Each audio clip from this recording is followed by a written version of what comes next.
best wig.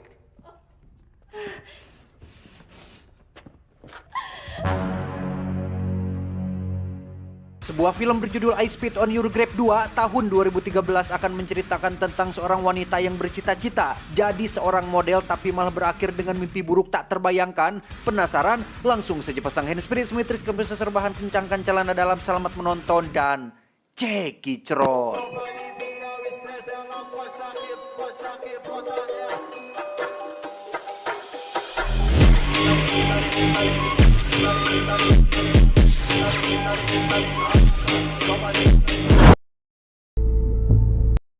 Berlatar di kota New York, kisah akan berfokus pada seorang pelayan kafe bernama Katie yang bercita-cita untuk menjadi model. Hal itu dibuktikan ketika ia menemui seorang teman lama yang bekerja di dunia modeling. Namun setelah melihat seluruh foto yang Katie berikan, si teman nampaknya tidak bisa membantu banyak. Bukan karena penampilan Katie yang tidak bagus atau wajahnya tidak good looking, tidak. Tapi lebih kepada pengambilan angle kameranya yang kurang tepat sehingga si teman menyarankan Katie untuk difoto oleh seorang fotografer profesional agar hasil fotonya lebih menarik. Keep me posted, yeah? Definitely. Saat akan pulang itulah, Katie tak sengaja melihat selebaran berisi sesi pemotretan gratis untuk 1 kali pertemuan lengkap dengan nomor telepon yang bisa dihubungi, sehingga ia pun mengambil nomor telepon tersebut sambil akan memikirkannya lagi. Tiba di apartemen, Katie bertemu dengan Jimmy, sang penjaga gedung apartemen yang bertugas memperbaiki apapun yang rusak di kamar penghuni, di mana Katie mencoba membantu Jimmy dengan membuat semacam perangkap tikus yang sempat ia pelajari dari kakeknya ketika masih kecil dulu. Tiba di kamar, Katie masih kepikiran dengan obrolan si teman perihal ia yang butuh seorang fotografer profesional yang pada akhirnya Katie yang tidak ingin menyanyiakan waktu dan impiannya pun mencoba menghubungi nomor telepon tersebut dan sepakat untuk melakukan pemotretan esok siang. Singkat cerita, Katie terlihat sudah berada di lokasi pemotretan. Ia langsung berkenalan dengan seorang fotografer profesional bernama Ivan dan adiknya yang bernama George, termasuk satu saudara mereka bernama Nicky yang terlihat sedang tiduran dan nampak malas-malasan. Saatnya akan mengganti pakaian, Katie pun bertanya, di mana ruang gantinya Ivan? Ivan pun menjawab, tidak ada ruang ganti, Cek. Nona bisa ganti baju di sini. Tenang saja, kami semua profesional. Pada titik ini Katie sebenarnya agak curiga dengan mereka semua yang bisa saja para oknum fotografer abal-abal. Namun Katie tetap berpikir positif dan memilih ganti baju di toilet. Okay. Di tengah sesi pemotretan, Ivan tiba-tiba berhenti moto saat ia merasa ada yang kurang dengan penampilan Katie. Sempat bingung sebentar, Katie akhirnya sadar jika ada yang salah dengan pemotretan ini. Apalagi ketika Ivan dengan terang-terangan menyarankan untuk Katie menanggalkan seluruh pakaiannya. Disitulah Katie sudah tidak sreg dan memutuskan untuk langsung pergi saat itu juga. I'm out of here. Tiba di apartemen, Katie terlihat bersedih dengan nasibnya yang kurang beruntung. Cuma kepengen Fatu Bogo satu aja susah-susah teing. Daripada terus kepikiran, Katie akhirnya mengubur dalam cita-citanya menjadi seorang model dan akan fokus pada apa yang sedang dijalani saat ini. Keesokan paginya saat baru pulang jogging, Katie didatangi oleh seseorang yang tidak diduga-duga kedatangannya, yaitu George, adiknya Ivan, si fotografer yang bermaksud meminta maaf atas sikap kakaknya sekaligus ingin memberikan hasil foto-fotonya kemarin. Not bad guy.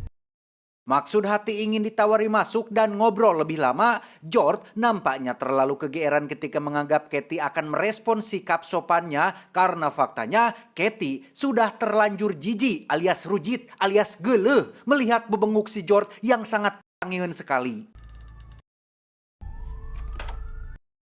Singkat cerita, malam pun poek. Katie terlihat sedang akan membuang sampah dan membiarkan pintu kamarnya terbuka sebentar. Yang setelah selesai, Katie langsung kembali ke kamar dan memutuskan untuk tidur.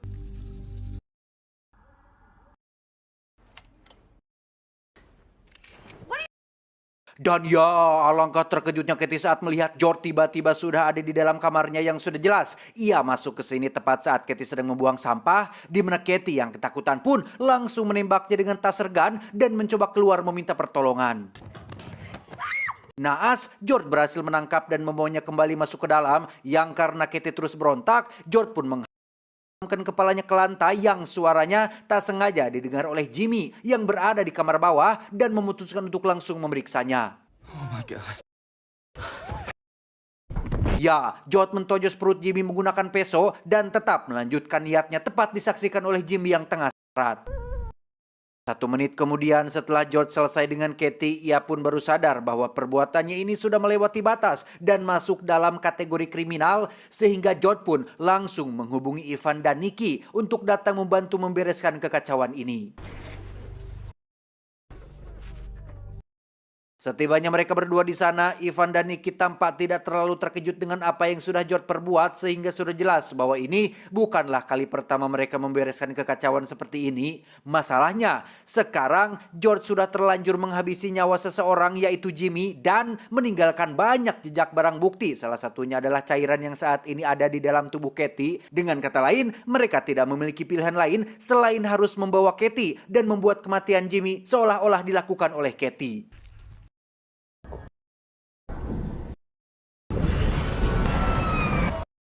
Sadar-sadar, Katie sedang digadabah oleh Nikki di sebuah ruangan bawah tanah, di mana saat Katie haus dan minta air minum, Nikki malah dengan sengaja buang air kecil tepat di muka Katie sehingga membuat George emosi dan sempat terjadi sedikit pertengkaran.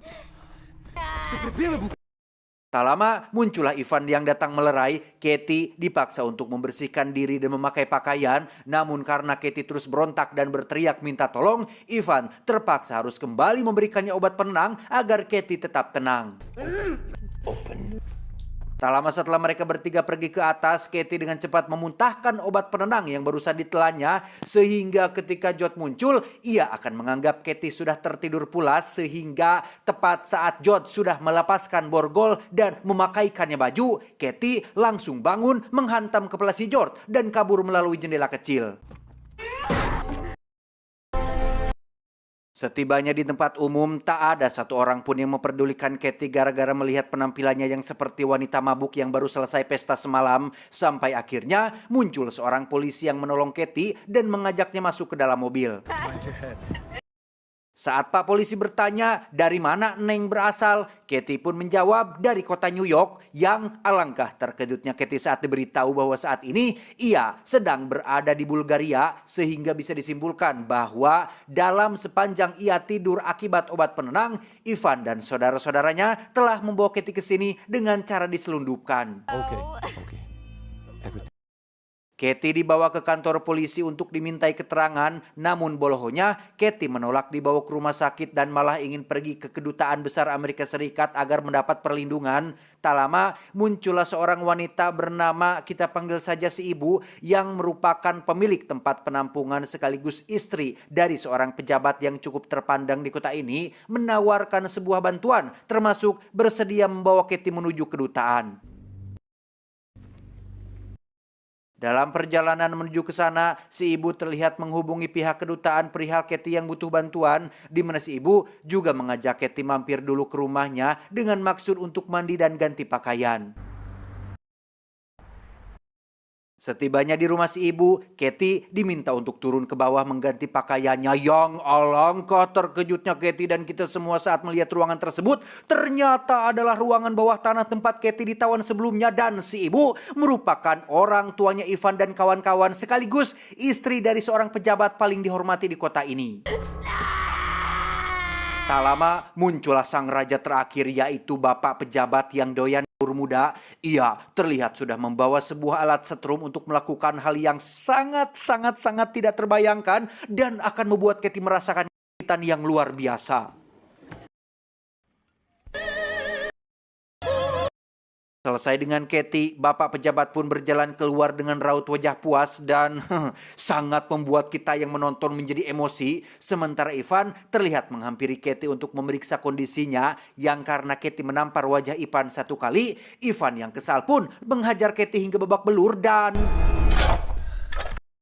Karena dianggap sudah tidak berguna, Ivan dan adik-adik pun akan melenyapkan Katie untuk selamanya. Alih-alih menggali tanah cukup dalam, mereka mentok melakukan penggalian dikarenakan terdapat gorong-gorong bawah tanah rumah ini, sehingga tanpa membuang waktu, mereka pun langsung memasukkan Katie ke dalam kotak dan akan menguburnya di tempat ini. George tak sengaja menemukan kalung milik Katie yang terlepas, lantas mengembalikannya karena tak ingin meninggalkan barang bukti yang sebelum kotaknya ditutup. Ivan memberikan kata-kata terakhir untuk Katie bahwa mereka sama sekali tidak pernah menyesali perbuatannya dan Katie hanyalah tak berguna yang pantas untuk dilenyapkan. Pada posisi tak berdaya itulah Katie akhirnya ingat Tuhan dan hanya kepadanya lah Katie bisa meminta pertolongan. Sekilas tampak mustahil dia bisa selamat dari nasib malang ini, namun Tuhan nampaknya punya rencana lain ketika gorong-gorong tersebut roboh akibat tak kuat menahan kotaknya sehingga Let me die, please. Don't like this. Katie pun terjatuh ke dalam gorong-gorong bawah tanah bersama kotak yang sudah hancur, di mana ia mulai merangkak mencari sesuatu untuk menutupi tubuhnya yang setelah beberapa saat berlalu, Katie akhirnya menemukan sebuah selimut kotor bekas gelandangan, korek api yang masih bisa dinyalakan, dan seekor burung yang bisa ia jadikan makanan. Setelah punya sedikit tenaga untuk berjalan, Katie pun mulai berkeliling mencari jalan keluar sampai akhirnya tak sengaja menemukan sebuah pintu yang terhubung langsung dengan sebuah gereja dan mencuri beberapa makanan dari kediaman seorang pendeta setempat. Malamnya, Katie kembali ke kediaman Pak Pendeta untuk mencuri makanan, namun kali ini ia berhasil ketahuan yang alih-alih akan dilaporkan atau dipermasalahkan, Pak Pendeta nampaknya adalah orang baik yang tulus membantu sesama dengan memberikan Katie beberapa keperluan yang ia butuhkan. Katie cukup terkejut saat Pak Pendeta memberikannya Alkitab termasuk sebuah senter untuk membantunya melihat sekeliling yang setelah berjalan beberapa saat, Katie akhirnya berhasil menemukan jalan keluar dan langsung menuju ke kedutaan. Tiba di sana, Katie yang awalnya akan meminta bantuan dari kedutaan pun menjadi berpikir ulang tentang nasib malang yang sudah menimpanya. Jikalau pun Katie melaporkan hal ini kepada kedutaan, belum tentu mereka akan percaya dengan semua ceritanya, sehingga daripada membiarkan cecenguk-cecenguk itu hidup tenang seolah tidak pernah terjadi apa-apa, Katie memilih untuk tetap bertahan di sini dan akan membalas perbuatan mereka semua terhadap dirinya. Katie pergi ke gereja untuk mendapatkan petunjuk tentang keputusan yang akan diambilnya tepat saat Pak Pendeta ada di sana dan sudah tahu jika Katie telah mengalami hal yang buruk, di mana saat Katie sudah pergi, Pak Pendeta tak sengaja menemukan Alkitab yang baru dibaca Katie yang isinya adalah tentang vengeance is mine, yang artinya pembalasan adalah milikku.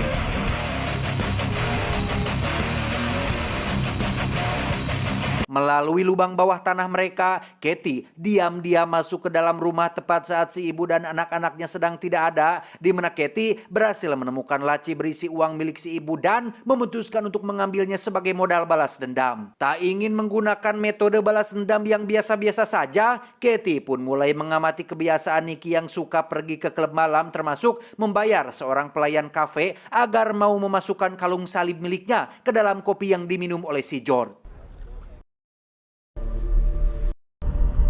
Dan ya, Katie sengaja menampakkan dirinya kepada George agar masuk ke dalam jebakan, dan ternyata cara itu berhasil membuat George mengikuti Katie ke dalam gorong-gorong sampai akhirnya disinilah George sekarang terikat di gorong-gorong dengan kondisi setengah bulucun. Jangan kira Katie akan menghabisinya dengan cepat, karena Katie punya cara menarik untuk balas dendam, yaitu membuat beberapa luka sayatin pada tubuh George, melumurinya dengan makanan kaleng yang sudah busuk, sehingga akan terjadi infeksi luar biasa yang membuat George teramat sangat menderita. Sambil menunggu George merasakan penderitaannya, Katie pun pergi ke klub malam yang biasa Nikki datangi. Katie dengan sengaja kembali menampakkan dirinya yang membuat Nikki ketakutan, yang dalam kondisi mabuk itulah Nikki pun pergi ke toilet tepat saat Katie sudah berada di sana. Tidak seperti George, Katie akan menghabisi Nikki dengan cara yang teramat sangat menjijikan, yaitu memasukkan kepalanya ke dalam dan maut kehabisan napas dengan bau yang sangat menyengat. Selesai dengan Nikki, Katie pun kembali ke gorong-gorong untuk mengecek kondisi George yang terlihat semakin menyedihkan dan pastinya akan dolar kuning. Di mana saat George teriak minta tolong, Katie pun menirukannya persis seperti yang ia lakukan saat masih ditawan. Selanjutnya, giliran si bapak pejabat yang kebetulan sedang berdoa di gereja. Katie lagi-lagi menampakkan dirinya untuk memancing si pejabat mengikutinya. Yang tepat saat ia sudah memakan umpan, Katie langsung menghantamnya dan... Disinilah bapak pejabat sekarang terikat di atas ranjang besi tanpa kasur. Persis seperti yang sudah Katie alami, bapak pejabat pun akan merasakan setruman luar biasa yang tidak hanya akan membuatnya kekejetan, tetapi juga akan menimbulkan rasa sampai berharap untuk maut saja. Dua orang sudah maut, kini giliran si ibu yang baru pulang ke rumah dan mendengar suara musik yang berasal dari ruang bawah tanah dan... Karena si ibu tidak terlibat secara langsung namun tetap punya andil besar dalam hal ini, Katie pun memasukkannya ke dalam kotak. Kepalanya dihantam berkali-kali dan dipaksa untuk menyaksikan dengan mata kepalanya sendiri ketika George merintih kesakitan akibat infeksi yang sangat parah. Tak lama muncullah Ivan yang baru pulang. Ia heran kemana perginya semua orang. Sampai akhirnya Ivan menemukan lubang di ruang bawah tanah dan memutuskan turun ke sana. Dan ya, disinilah Ivan sekarang terikat di atas meja besi dengan kantong menyanya sudah dalam kondisi siap dijepit menggunakan catok ragum atau alat penjepit besi. Ivan masih bisa tertawa setelah mengetahui bahwa umurnya tidak lama lagi. Namun ketika Katie mulai memutar catok besinya, disitulah Ivan langsung menggeliat kesakitan yang tidak pernah ia rasakan sebelumnya. George akhirnya maut setelah tubuhnya tak bisa bertahan lagi, sementara si ibu hanya bisa menangis melihat kedua anaknya tiada. Di mana pada saat Ivan berhasil lepas dan mencekik Katie dari belakang, muncullah bapak polisi yang datang sesuai arahan dari si pendeta dan...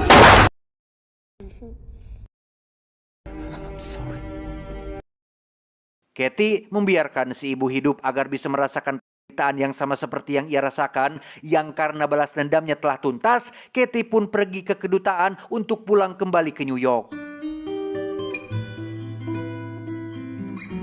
Tamat ending yang sangat memuaskan. Gimana SS semua, puas tidak? Atau lebih memihak kepada Ivan dan kawan-kawannya? Wah, parah sih kalau sampai ngebela mereka mah. Menurut teman-teman, sudah cukup belum metode yang Katie lakukan atau ada usulan untuk bagaimana Ivan dan keluarganya lebih menderita? Pesan yang bisa kita ambil dari film ini adalah semua tindakan memiliki konsekuensinya masing-masing. Siap atau tidak, itu akan datang. Maka dari itu, pilihlah yang memiliki konsekuensi positif untuk hidup Anda. Konsekuensi, tak lancar gini aja. Saya John mewakili jajaran direksi yang bertugas mengucapkan terima kasih dan adios.